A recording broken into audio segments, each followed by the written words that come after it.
Radha Kanta Namastute. Tapta Kanchan Gaurangi Radhe Vrindavaneshwari Vishbhanuste Devi Pranamami Hari Priye. Jai Shri Krishna Chaitanya Prabhu Nityananda Shri Advaita Gadadhara Shivasadi Gaur Bhakti Vrinda. Hare Krishna Krishna Krishna Hare Hare Hare Rama Rama Rama Hare Hare. Imam Vishnu Padaya Krishna Prishtaya Bhutale Srimati Bhakti Vedanta Swami Iti Namine. Namaste Saraswati Deve Gaurvani Pacharine Nirvishesha Shnevadi Paschatya Deshatarine. Krishna. Thank you for coming, everyone. So we resume our chapter 8, and then at the end, I'll talk to you about the Bhagavad Gita 1 module results, which I'm not very excited about, but okay, we're reading from Bhagavad Gita 8, chapter 8, Attaining the Supreme. Let's pay our obeisances to Shri Radha Govinda before we start. So, till where did we end? Till verse number 4, right? Okay, did anyone remember? Yes, Mataji, till verse number 4.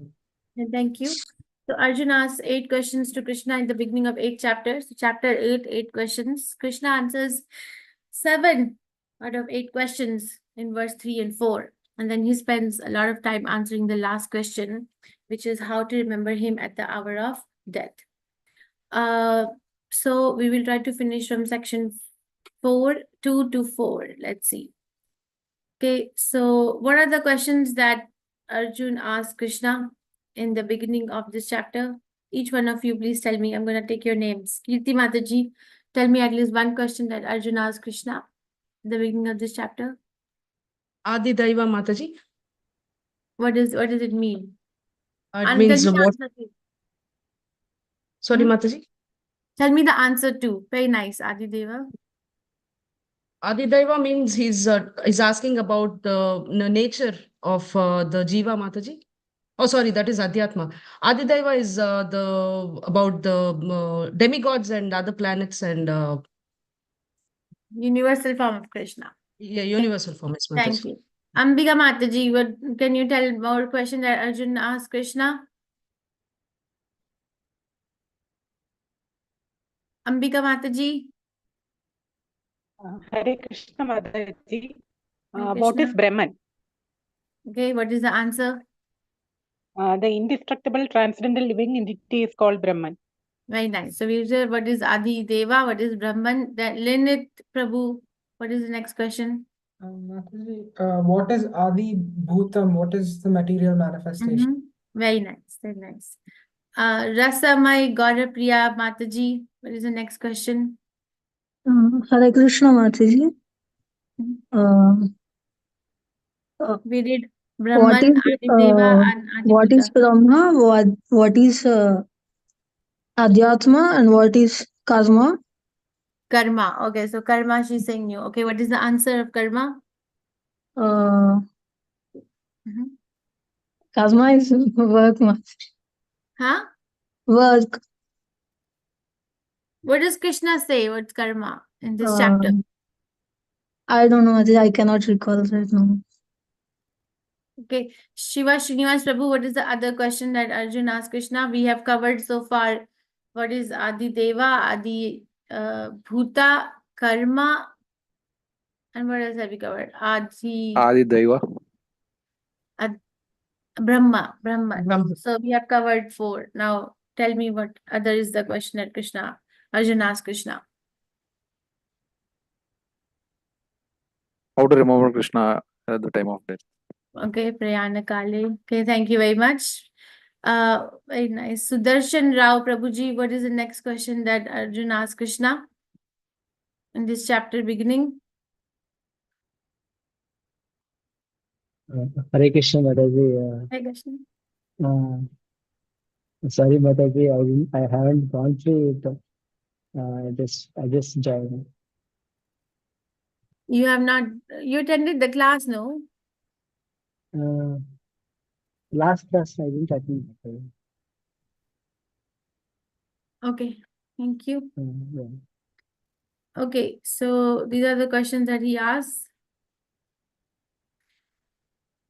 Brahman, Adhyatma, Karma. Karma is defined as action which lead to development of another material body. Okay, Rasamai Gaurapriya Mataji. Adi Bhuta, Adi Deva, Adi Yagna is the Paramatma, and where does Adi Yagna reside, which is Krishna says is in the heart. Okay, so we studied all this. Then he's answering the last question, which is how to remember Krishna at the time of death. So one attains whatever one remembers at the time of death. Krishna recommends Arjun to remember, meditate on him, and dedicate his activities to him, and thus attain him. Now we have to remember something. Why not remember the right thing? So there's some fun fact about the coming verses. In verse number, how many of you read today and came? Just be honest. Did every one of you read and come? Yes? Kirti Mataji read, okay. Who else read? Am I audible? Yes, Mataji, we can hear you. Okay. Nobody else read? Lenit Prabhu, you read? Mataji, only the first 7 verses, Mataji. I hadn't attended the last class, so I was catching up on the recording, so I only read the first 7 verses. Okay, okay. Who else read? Ambika Mataji read. Okay, thank you. Nobody else read, huh? Thank you, Mataji. So verse number 5, 6, 7, and 8. Krishna talks about Prabhupada ends the purport with Hare Krishna Mahamantra. If you read the purport, Prabhupada's purport. So Krishna is saying how to remember him at the time of death. Antakale chamam eva smaran mukta kalevaram ya prayati samadbhavam ya atina asti atra sanchayaha. And whoever at the time of death quits his body remembering me alone at once attains my nature. Of this there is no doubt. So Krishna, Prabhupada, when he starts this purport, he tells about what is stressed in this particular verse. So for example, in this particular verse, Prabhupada starts the purport by saying, in this verse, the importance of Krishna consciousness is stressed. Okay, so we have to remember something at the time of death. Why not remember Krishna? What is the result? At once attains my nature. So yaha prayati samad bhavam. So attains. Prayati means prapti or attains mad bhavam, my nature. Ya ati na asti atra sanchayaha. Of this there is no doubt. Sanchay means doubt, right? Na asti atra sanchaya means no doubt.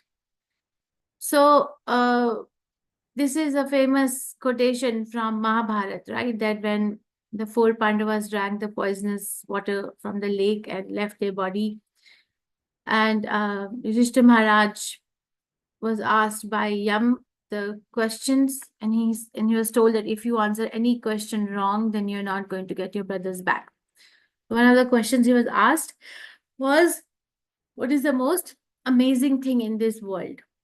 What is the most amazing thing in this world? And then he answered that by this. Ani ani bhutani gachantiha yamalayam shesha sthavaram icchanti kim ascharyam athaparam. Hundreds and thousands of living entities meet death at every moment, but a foolish living being nonetheless thinks himself deathless and does not prepare for death. This is the most wonderful thing in this world. We are seeing so many people or so many living entities die, but we think that I'll never die. This is not for me. Most wonderful. And then Krishna goes on emphasizing the importance of remembering him at the time of death. Yam yam vapi smaran bhavam tyajate ante kalevaram tam eveti kanteya sadatad bhava bhavita. So whatever state of being one remembers, when he quits his body, that state he will attain without fail. So the moment of death is so important that it's non-refundable. We cannot get it back, and it is the thing which will decide that where we go next. So as stated by the Supreme Personality of Godhead himself. So here Prabhupada writes, in this particular verse, the process of changing one's nature at the critical moment of death is explained. And we have a very famous example of Bharat Maharaj that we are reading in our Bhagavatam classes nowadays. And how Bharat Maharaj was very nicely attained, situated in Bhava Bhakti of the Supreme Personality of Godhead, but he got attracted to Hare Krishna, to a baby doe. Okay, it's fine, he gave compassion to the baby doe because his mother had just died. But the problem is he brought it home and then he started looking after it. So even though he was engaged in worshipping Krishna, he was always intermittently getting up and checking on the deer. And was fondling with it with a lot of affection. But then one day when the deer passed away, he could not, deer disappeared in the forest, he became very morose. And then when he left his body, he had to achieve the body of the deer because that's who he was thinking of. Okay, so Krishna says that, you see, at the time of death, whatever you're thinking is what you're gonna get. Therefore, tasmat sarveshu kaleshu mam anusmara yuddhacha. Mai arpita mano buddhir mam evashyasi asanchayaha. So if we want to be very, very protected, then we need to follow this instruction. It's a very interesting verse because of many reasons. He's saying, therefore, Arjun, you should always think of me in the form of Krishna and at the same time carry out your prescribed duty of fighting. With your activities dedicated to me and your mind and intelligence fixed on me, you will attain me without doubt. So he says, Tasmat Sarveshu Kaleshu Mam Anusmara Yuddhacha.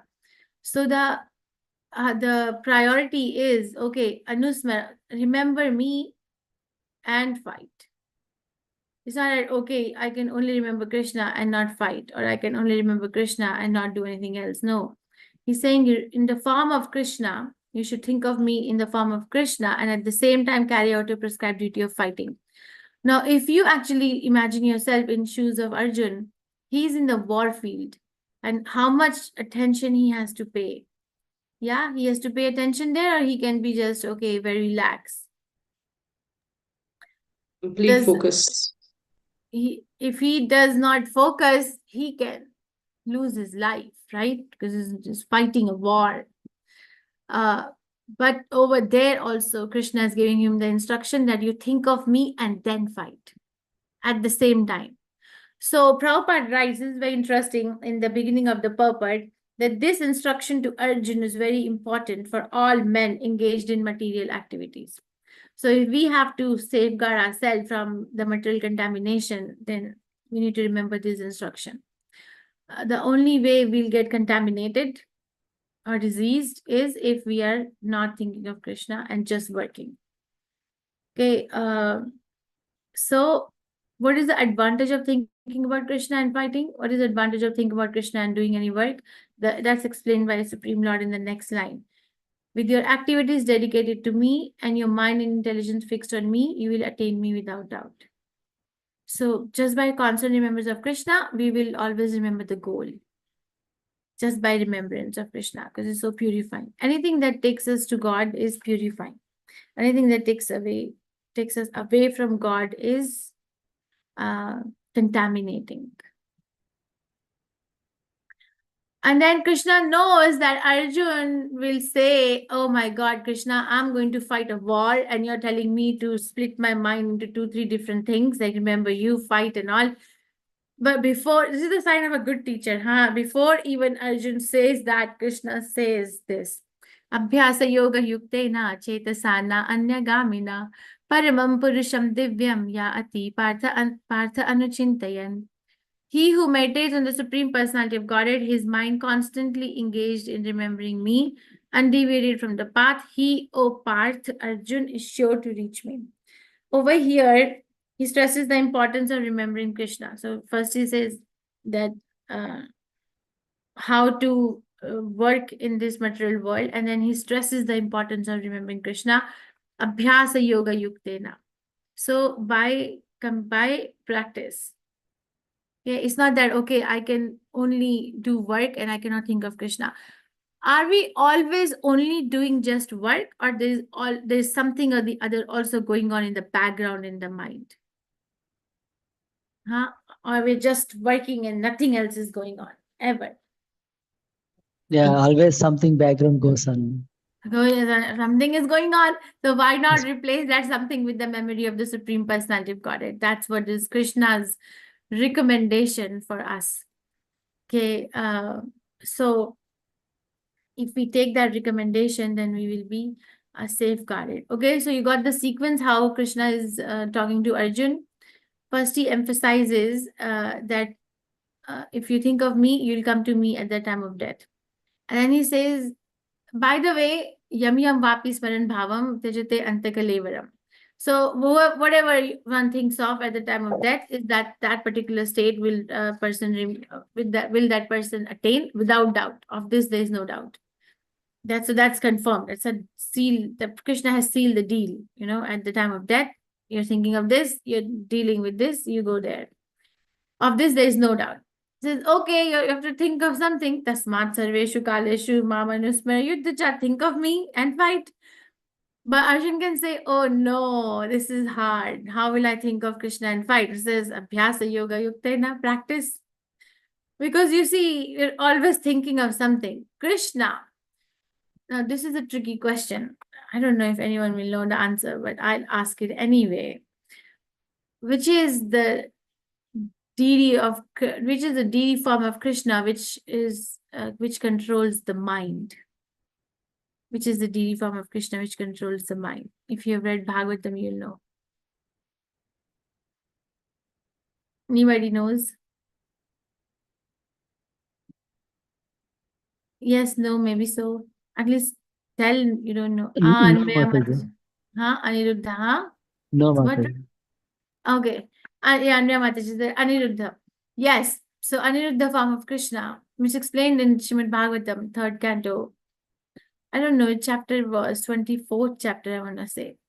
Aniruddha form of Krishna is the deity that controls the mind. So Aniruddha actually means the God, Lord of mind.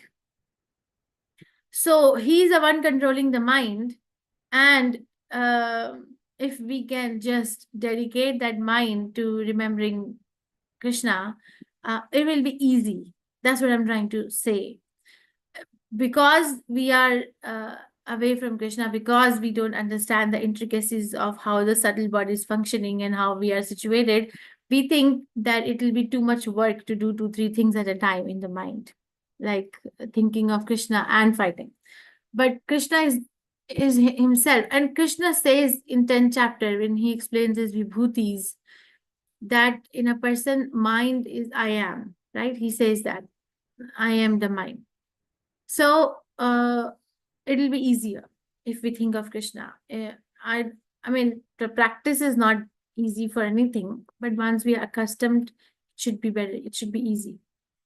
Okay, so Krishna in this particular verse stresses the importance of remembering him by practice. Abhyasa yoga yuktena. So it's actually a repetition of 7th verse, which is Tasmat sarveshu kaleshu mamanusmara yuddhacha. Basically, that's what is happening here. Right? So because it is so important, Krishna is repeating it. Okay, so this refutes the need to give up prescribed duty to remember Krishna. Say, okay, I'm just going to go to the forest and renounce everything so that I can focus on Krishna. Krishna is not saying it. So we are running the risk of doing something which is not recommended. So it might not work. So how to think of Krishna in practical life? Constantly thinking of Krishna in his feature as the Supreme Personality of Godhead by chanting the Hare Krishna Mahamantra. And as we discussed, it purifies us. What is the most effective way of remembering Krishna? Hare Krishna Mahamantra. And Prabhupada talks about this in verse number 8, that what is the benefit of chanting the Hare Krishna Mahamantra? Our ears, tongue, and mind are fully engaged. Okay, and then Prabhupada gives the analogy of a caterpillar becoming a butterfly by just meditating on, the caterpillar just meditates on becoming a butterfly, and then it becomes a butterfly. That's how a caterpillar becomes a butterfly. So importance of Purusha. Krishna is the real enjoyer. He says Purusham Paramam Purusham Divyam Ya Ati Partha Anuchintayam. So Krishna confirms Lord as a person. So it also confirms Krishna as a personal feature or a person, not just an impersonal Brahmajyoti, which we will study further. So this finishes that particular section where Krishna is emphasizing how to remember Krishna and what is the importance of remembering Krishna at the time of death. Then he's going to tell us certain tools as to how one can remember Krishna, how to practice. Okay, depending on what level of bhakti one is in. So Krishna from verse 9 to 13 is talking about practicing remembering Krishna through meditation. So meditating on Krishna and his qualities, or by practicing Yoga Mishra Bhakti, one can think of the Supreme Personality of Godhead when quitting the body and reach the spiritual planets. This is a very nice verse, and you have a lot of questions on this verse also in your question bank. Kavim Puranam Anushashitaram Anor Aniyamsham Anusmaradyaha Sarvasya Dhataram Achintya Rupam Aditya Varnam Tamasa Parastat. One should meditate upon the Supreme Person as the one who knows everything, as one who is the oldest. So there are 10 things happening in this verse. Kavim is one who knows everything. Puranam, who is the oldest. Who's a controller, who's smaller than the smallest, who is maintainer of everything, who is beyond all material conception, who is inconceivable, is always a person. Luminous like sun, being transcendental, is beyond this material nature. Tamasaha parastat. So let's garland him. So Kavim means one who is the knower of everything, past, present, and future. And Puranam means who is everyone is born out of him, is the oldest. Anushashitaram means he's the controller of everything. Aniyamsha means smaller than the smallest. So we have a concept of God which is greater than the greatest, right? God is great, right? You've heard of it? God is great. Prabhupada said that's not the whole conception of God. He's smaller than the smallest, and also he's bigger than the biggest and also smaller than the smallest. That's God, not just bigger than the biggest. So that completes the whole picture, because Krishna has all the opulences. Dhataram means the maintainer, and beyond all material conception, all big planets are floating by his energy. Rupa means he's a person. Achintya means he's unconceivable. We cannot measure him. You cannot like take inchy tape and measure how tall he is, we cannot measure him. Aditya Varna means is luminous like the sun, very bright. Tamaha Parastat means who is beyond this material nature, transcendental. So these are the ways we can remember Krishna when we are thinking of Krishna. So it's one way. Okay, now say, okay, Krishna says, think of me and my form as the Supreme Personality of Godhead or as Krishna, but how? You see how much detail he's giving, and we still don't do it. So even the great demigods are meditating on the Supreme Personality of Godhead. Like Brahma is meditating on Vishnu. Lord Shiva is always sitting on meditation. He's meditating on Sankarshan feature of the Supreme Personality of Godhead. Because that's where the satisfaction lies, in Krishna. Prayanakale, now from verse 10 to verse 13, he talks about how to think of him by meditation, or Shata Chakra Yoga, is that Prabhupada explains in the purport. This is how, because Arjun, remember, wants to go to the forest and do what? What does he want to do? Meditate, right? And then he wants to eat some berries and drink some river water. Okay, do this if you go to forest. Prayanakale manasachalena bhaktya yukto yoga balena chaiva pruvor madhye pranam aveshya samyak satam param purusham upete divyam. One who at the time of death fixes his life air between the eyebrows and by strength of yoga with an undeviating mind engages himself in remembering the Supreme Lord in full devotion will certainly attain to the Supreme Personality of Godhead. So by the Shata Chakra Yoga, they raise their life air between the eyebrows and then quit the body through the skull. So now Prabhupada very interestingly writes that Krishna knows that Arjun might be wondering how to do this, how to practice this. So now he's going to explain how to do this. I didn't write the verse. Okay, I'm just going to tell the verse. Yad aksharam veda vido vadanti vishanti yad vyatayo vitaragaha yad ichhami brahmacharyam charanti tatte padam sangrahena pravakshe. Persons who are learned in Vedas, who utter Omkar, and who are great sages in the renounced order, enter into Brahman. During such perfection, one practices celibacy. I shall now briefly explain to you this process by which one may attain salvation. Sorry, it didn't come the other one. Okay, so this is the practice. Arjun, Prabhupada writes in the purport, Arjun might not know how to practice Chakra Yoga. So the Lord explains the process in the following verses. But the bottom line is to utter Omkar. I guess it was not important, so I didn't write the verse. The yogic situation is that of detachment from all sensual engagement. So this is called what? In the what is that? What sixth chapter? What yoga is that? Ashtanga Yoga. Ashtanga Yoga. Yogic situation is that of detachment from all sensual engagement. Is what limb of Ashtanga Yoga? Pratyahara, Mataji. Pratyahara. Pratyahar. Detachment. Pratyahar. So to begin yoga, one needs to be detached from all sensual engagement. It's not that, okay, I'm going to engage in sense gratification of any type, even in the subtle level. Okay, the gross is easy to find out. Okay, I'm going to a mithai shop and eating jalebi. But the subtle, like I'm contemplating all this, that also has to be given up. Closing all the doors of the senses and fixing the mind on heart and life fair at the top of head, one establishes himself in yoga. How many of us can do it? How many of us can do it? You know, one time I was giving us 18-day classes and one devotee said, well, I can practice Ashtanga Yoga. I said, my God, you can practice Ashtanga Yoga? How? Because first thing is one has to live in a very secluded place, not with the family, not in the city, secluded forest, but you're attending my class. So clearly you have internet connection. You're somewhere in the city, someplace. He said, no, mataji, at 3 in the morning, I go to my rooftop. There's nobody there. It's a secluded place. So I was like, don't speculate. The rooftop at 3 in the morning is not a secluded place. Okay, so Pratyahar, first step only is very difficult. After being situated in this yoga practice and vibrating the sacred syllable Om, the supreme combination of letters, if one thinks of the Supreme Personality of Godhead and quits his body, he will certainly reach the spiritual planet.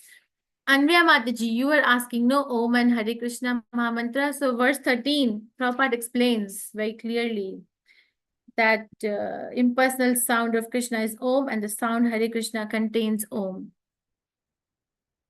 And then, of course, we'll study the syllable Om more in more detail in chapter 17, where it will be said that Om is made up of what syllables? 3 What syllables. Huh? Is it 3 syllables, Mataji? A, U, and M? Very nice. So what is A, what is U, what is M? Very nice.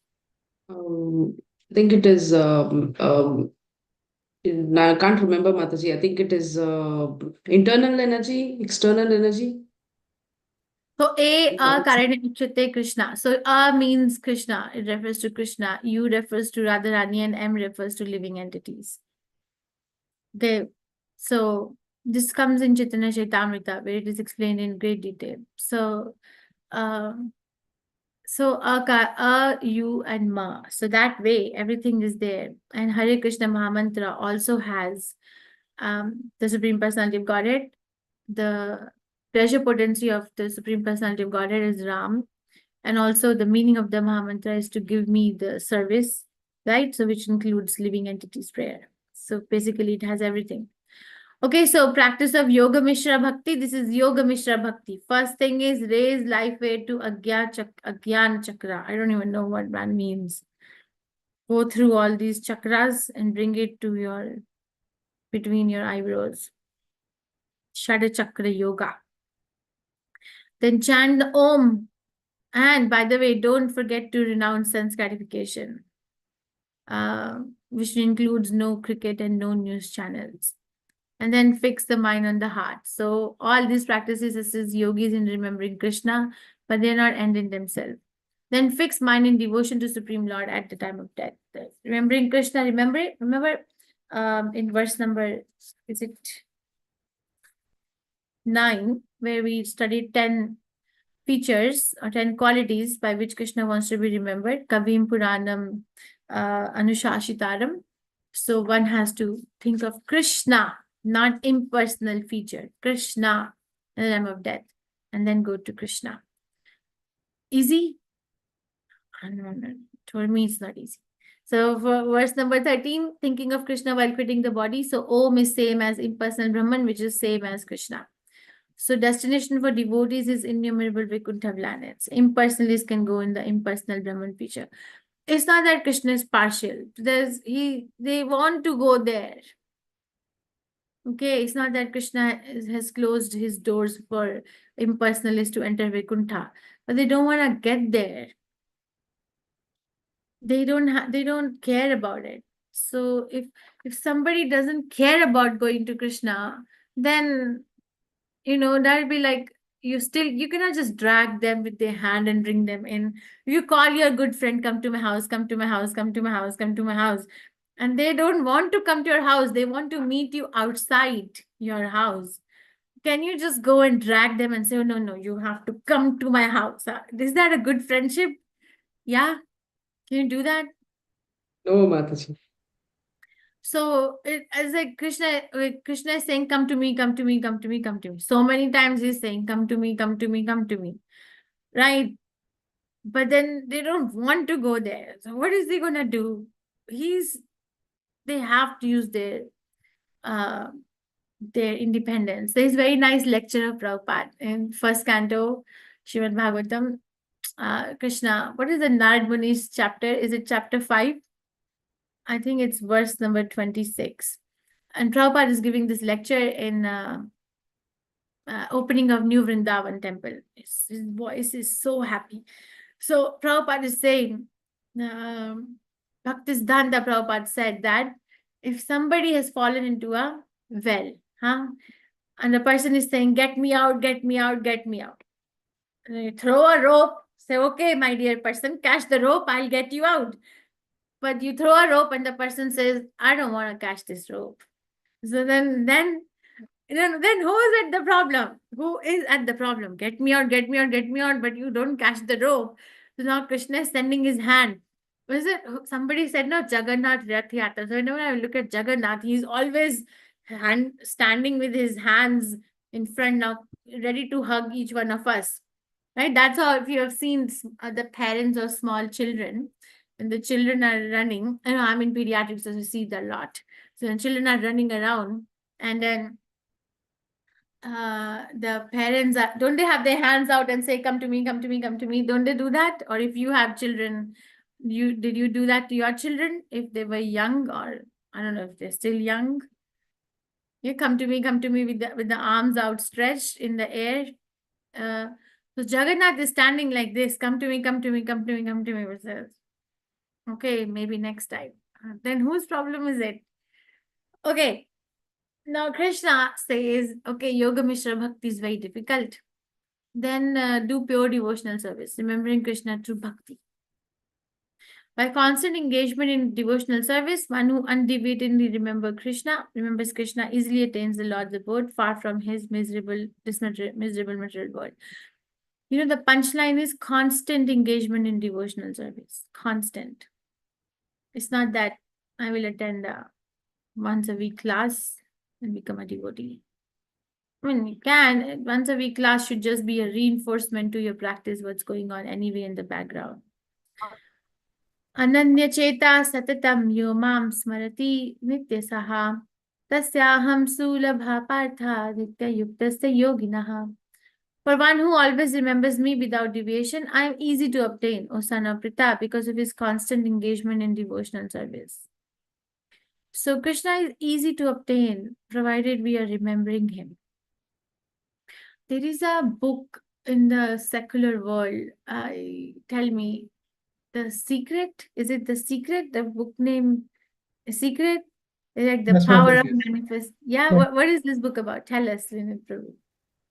Mostly it's about manifestation and it's been a while since I read it, Mataji. So the I top have never read it, but I said, okay, this book is what I've heard is about, how do you bring things in your life which you want. Mataji talks about things like law of attraction, manifestation, and all of that. So it's like if you want $5 million, then you put a blank check of $5 million in your pocket now, and you will attract Something $5 like that, million. Mataji. Yes, true. Yeah, so secret, right? Yes, So you always think, okay, now I have this $5 million in my check. One day I'll cash it. One day I'll cash it. One day I'll cash it. One day I'll write my name on it. And then boom, there comes $5 million one day. So remembering. By the way, there are many flaws. There are many flaws there because we then that, the law of karma is not there. The author is very ignorant of the law of karma. There is some secret to the secret. There is some authenticity to the secret. If we bring it to Krishna's instruction, that always remember me without deviation. I'm easy to obtain because of his constant engagement in devotional service. What it basically means is that artificial remembrance of Krishna may work, but generally it doesn't work. So how do we remember Krishna? By being engaged in his service. Prabhupada talks about this Marshall's law of economics. He said he was an economic student in his. Prabhupada was a student when India was still under British ruling, right? So he said according to this law, the best developed countries will be the countries where there are families, because the person will have a motivation to work for the family. If somebody has no family, then they will not be motivated to work. So in that way, there will be a motivation. So why I'm mentioning over here is that we have to find our motivation to work for Krishna, constant engagement, devotional service. Like Prabhupada explains in Nectar of Instruction, Utsaha Dhairya Tat Karma Pravartanat, Nishchayat Tat Karma Pravartanat. I think some of you might know because I repeat it all the time in other classes. Utsaha means enthusiasm, which he defines as what? What is enthusiasm? In that particular verse, what is it? Kirti Mataji, I think you come for the morning classes. I've seen your name many times. I think you discussed this yesterday also, Mataji. I'm trying to recollect. Oh. Yesterday or today you discussed it. Yes, Mataji. Yesterday for me, today for you. It's a bad time for class. Okay. 3 p.m. India time is not a good time. Sorry, So Mataji, I Prabhupada can't says, take it. don't worry. I'm not putting you in spot. So enthusiasm, Prabhupada explains, is endeavor with intelligence. Monkey is also very enthusiastic, very, very energetic, but they're not endeavoring with intelligence. Also, endeavor with intelligence is enthusiasm. So remember Krishna with enthusiasm, which means that first of all, we have to have a motivation. And the motivation can be found in association. It cannot be found alone. It just cannot, because because when we are alone with our own mind. Okay, we're not technically alone. Yes, there is Supreme Personality of Godhead in the heart always, but we are alone in the sense that there is no other devotee around us. Then it leads to this particular thing that I'm alone with the mind, and the mind is the root cause of my presence in the material world right now at this moment. So being alone with the mind and trying to remember Krishna and finding motivation in devotional service, it sounds very incompatible at the moment. It will become compatible at some point by Krishna's mercy. So engagement in devotional service is very important. And we have to find our engagement, find our motivation. And then remember Krishna. Always remember Krishna without deviation. I know I'm best when I'm at Gita Nagari. So I'm living with those devotees, and if I'm like, because I can see somebody's cooking, somebody's worshipping, somebody's milking the cows, somebody's going in the garden, or somebody's stitching, somebody's cleaning, somebody's chanting, somebody's making garlands. So it's like everywhere you go, or somebody is going to shop for bhoga. Even if we go out of the dham, there's something going on. So the whole thing, and then when I come out of Gita Nagari, I see, okay, people are, buying stuff, or they are like filling petrol in their car, or they're like eating ice cream, or they're like, okay, in the grocery store, or they're like working as whatever. It's like so dull. It doesn't, this appears so dull as compared to what happens in Gita Nagari. Mamupetya punarjanma dukhalayam shashvatam napnuvanti mahatmana samsiddhi paramam gataha. After attaining me, the great souls who are yogis in devotion never return to this temporary world, which is full of miseries, because they have attained the highest perfection. So they never come back. So I asked my Guru Maharaj one time, now I'm asking you, now you tell me, ask Guru Maharaj, the desire, the free will is always there. It's always there. Even in the conditional life, or one goes back to Krishna, at that time also the free will is always there. So does it mean that the soul which has gone back to Krishna can also run the risk of executing its free will in a wrong manner and come back to the material world? Because Krishna here says they never return to this temporary world, which is full of miseries, because they have attained the highest perfection. So what would you say? Because the free will is always there. Technically, it's not that the free will is gone. What would you say? Mataji, I always had this doubt, because even in other few shlokas also Krishna says punarjanmana vidyate, yadgatva nanivartante, and things like that. So, but yeah, the free will is there. So, but I think because of that only we are back, Mataji. I mean, that's my perception. But now he's saying, no, when you go back now, you don't come back. See, who are the greats, after attaining me, the great souls who are yogis in devotion, never return to this temporary world, which is full of miseries. He's giving guarantee, no? Because they have attained the highest perfection. But the free will is all there, still there. So can I still misuse it? Yes, Mataji.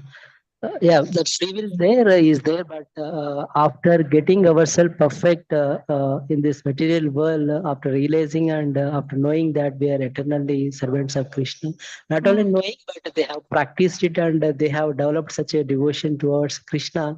And when they attain him, they will respect, and they will surrender, and they will value that.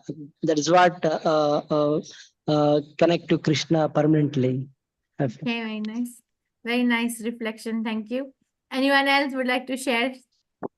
Mataji, I feel that after we go back, like right now he says Punarjanma Vadyante, what that probably it's because we've already made that mistake of, using our free will the wrong way and coming back to this material, coming to this material world. So now that we've perfected, I mean, not we as such, the great yogis, whoever have perfected their devotional service, and once they go back, they're already conscious of the mistake they made the first time. So I don't think they make that mistake again. And that's why Lord Krishna is assuring that once you reach me, you'll not come back. I mean, that's what I had heard somewhere, Mataji. Yeah, very nice. That's it. Very nice. Thank you. Anyone else want to say anything? So that's what spiritual master also said. Said the free will is there. Yes, we can misuse it again, but you won't. He said, yes, you can, but you won't. Like Linit Prabhu and Sudarshan Rao Prabhu said that. He said, let's say you're cooking puris, and you're not careful, and then you burn your hand with the hot oil. So next time, will you be extra careful, or will you be the same way? So you're extra careful. I don't want to get burnt again. I'll be extra careful.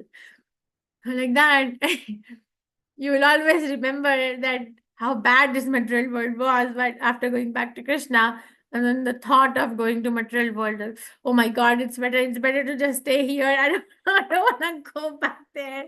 So we will not misuse our free will. That's what it is. Okay, Kirti Mataji, you got it? It's there. Perfectly.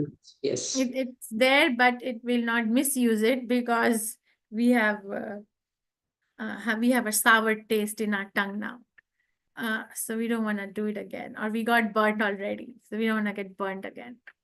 Okay, so this place is full of miseries. So one question is can be raised is, what makes Krishna fill this place with miseries? Krishna is Satchidananda, right? Satchid, so he's Ananda, everything is blissful. So in him. So if something which is blissful in him, how can something which is full of miserable come out of him? It's like if you're always a happy person, how can your presence make someone sad? Or how can you bring sadness anywhere because you're always a happy person? Krishna is always happy, blissful. Even when he's crying in Damodar Leela, he's blissful. He's having a time of his life, right? So, but how can the miserable thing come out of him? Jaldi, jaldi. Mataji, it's probably to show us what we are missing out on, and because the Jivatmas want to enjoy in the absence of Krishna, we want to be the master of everything in the absence of Krishna. That's why he's showing us how, trying to achieve something in the absence of Krishna is never going to be blissful, and it's always going to be filled with miseries. Very nice. Very nice. Yes. You see, because it's a remembrance. It's a constant remembrance that this is not where you're supposed to be. It's a constant remembrance that this is not your place. You're in a wrong place. This wrong station, sir. Wrong station. So you have to get out of this place. So full of miseries. The miseries are just a reminder. This is a reminder that this is not where I'm supposed to be. We cannot make this place happy. You cannot. Yeah, what my Guru Maharaj explained this. Okay, the definition of happiness in this material world is how much misery can you counteract. That's happiness. Okay, it's like right now it's so hot where I am. I have the fan on, so I'm happy because the misery of hot is now counteracted with the fan. Right? That's happiness. So basically, the definition of happiness is how much misery can you counteract. That makes somebody is poor and they have money.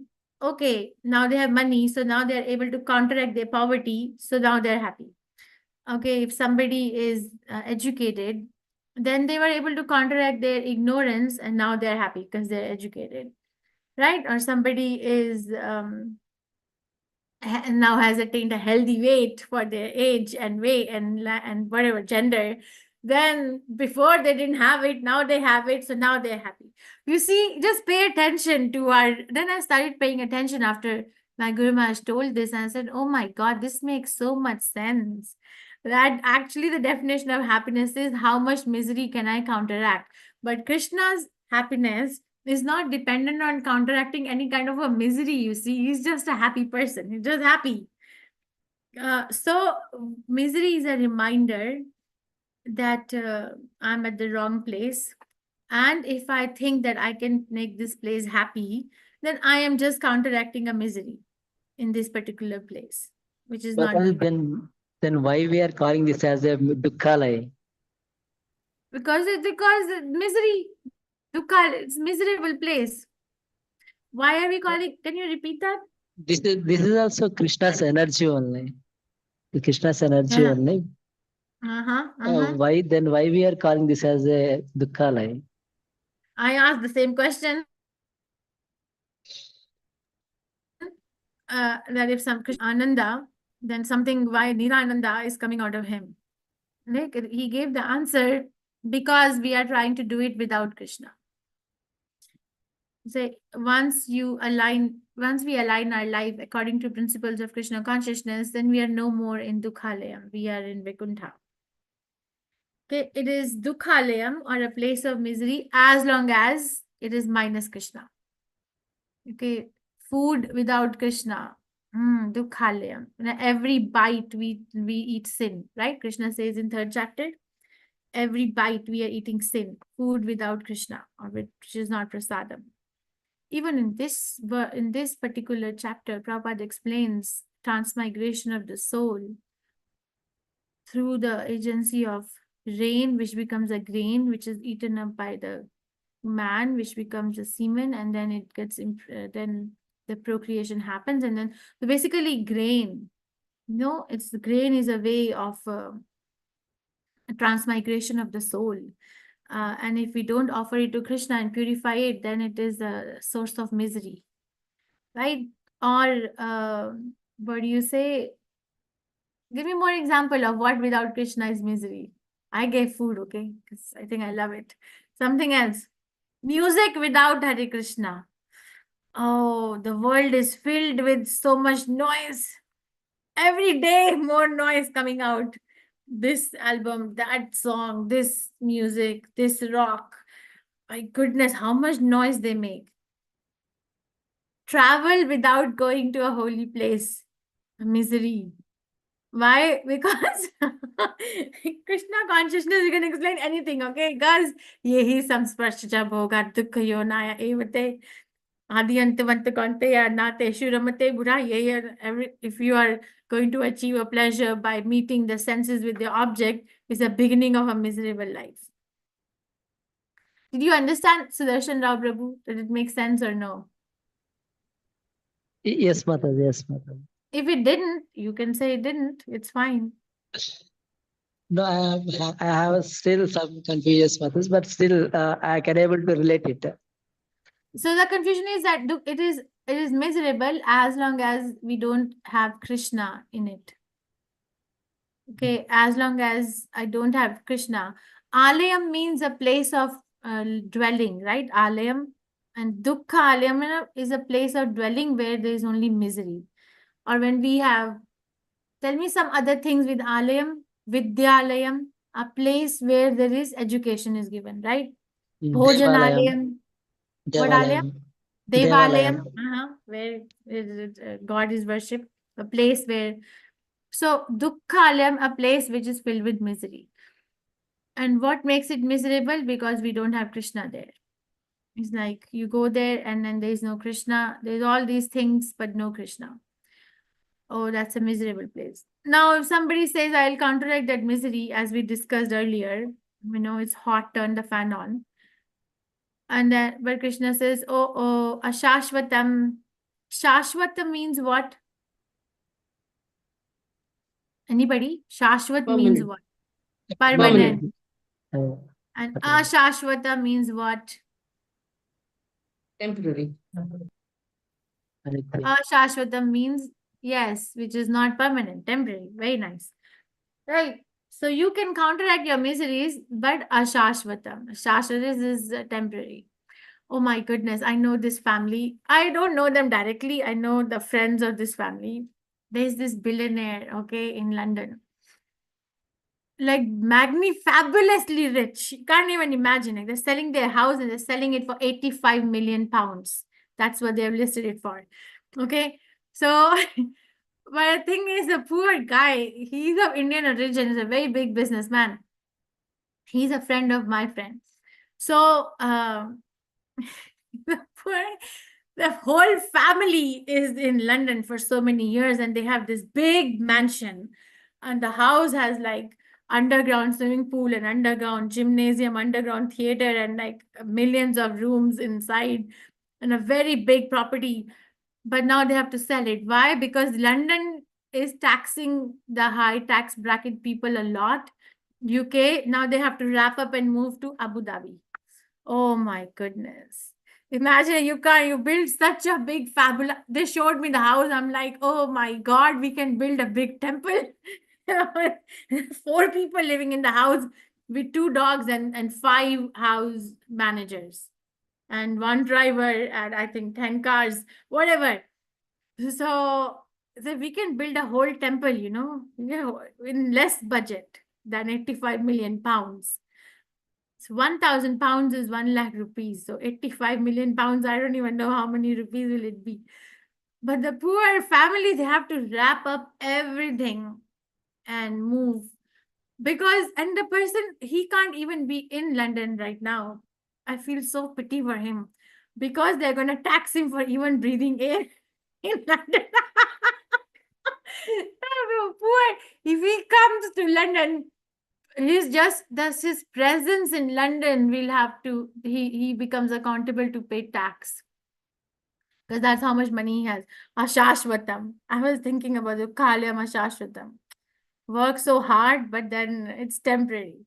The comforts are now have to be translocated or relocated.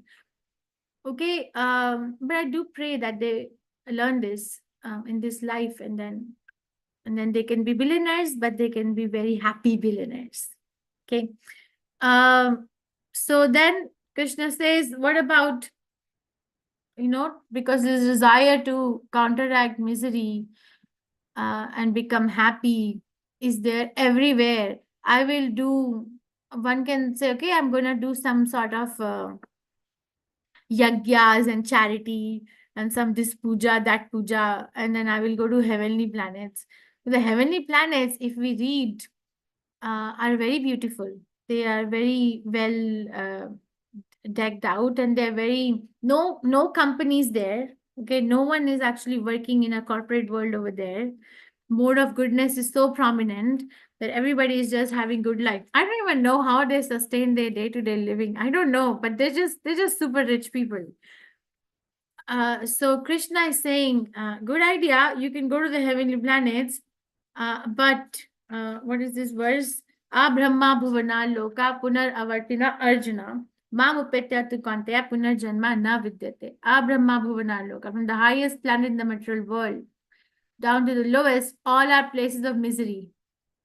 So what we are saying is very good. He's saying all are places of misery.